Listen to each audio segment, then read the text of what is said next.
Fuel prices are falling across Africa, from Nigeria to Ghana, from Kenya to South Africa. But before we celebrate, we must ask one question: why now? Greater than every drop in oil price has a reason. And behind it lies power, control, and the destiny of nations. What if I told you this price drop isn't a blessing, but part of a bigger plan? A silent oil war for Africa's future. Greater than. Stay with me till the end of this video. What you're about to hear will change how you see the world forever.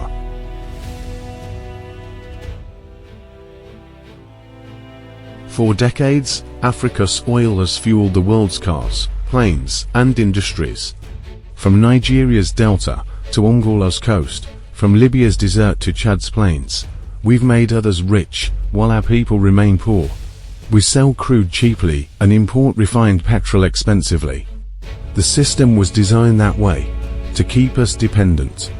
So even when prices drop, we must ask, who really gains, the people or the powerful?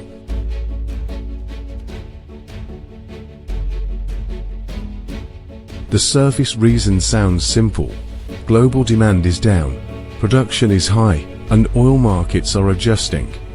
But beneath the headlines, major powers are moving their chess pieces. The world is changing. Electric cars, clean energy, and shifting trade systems are rewriting the rules. Now that oil's future is uncertain, powerful nations are looking to Africa, the land of new opportunity. Africa holds 12% of global oil, 9% of natural gas, and 40% of renewable energy potential. That's why they're here, not to help, but to control the next chapter.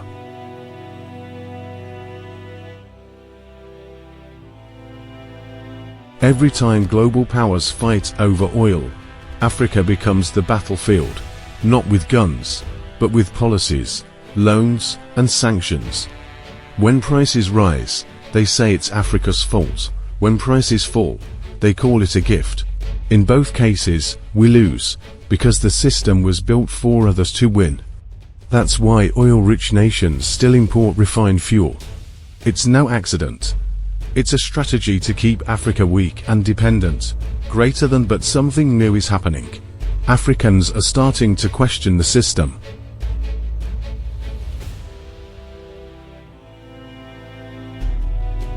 Across the continent, a new generation of leaders is rising. Fearless, bold, and awake. One of them is Ibrahim Traore of Burkina Faso, a man who speaks truth without fear. He said, "We will no longer be slaves in our own land." That statement shook the world. Traore represents the cry of millions of Africans who are done with being controlled while sitting on their own wealth. He reminds us, Africa's resources belong to Africans, not to outsiders.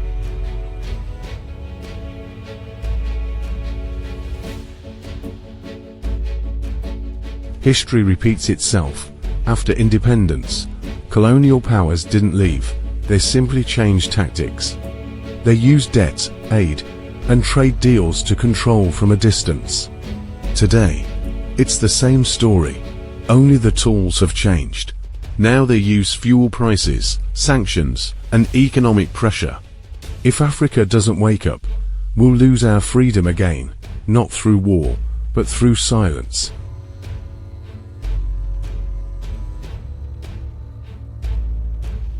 But even in this oil war, there's opportunity. Falling prices can be Africa's turning point, if we act wisely. Imagine if the money saved from cheap fuel was used to build local refineries, develop renewable energy, and create jobs for our youth. Imagine a continent that no longer imports fuel, but refines, sells, and leads. That's the Africa we dream of, strong, united, and self-reliant.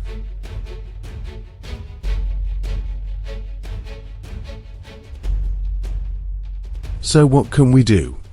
Greater than. It begins with awareness. Understand that cheap fuel means nothing if our minds remain enslaved.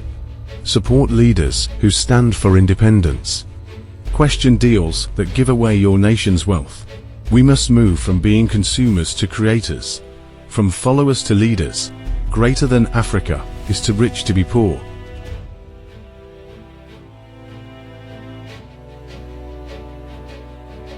When next you hear that fuel prices have dropped, don't just celebrate. Ask, who really benefits? Greater than the oil war is not over. But this time, Africa must win. This is the Young Africa Rising, the voice of truth, courage, and freedom. Subscribe, share, and join the movement, because together, we rise.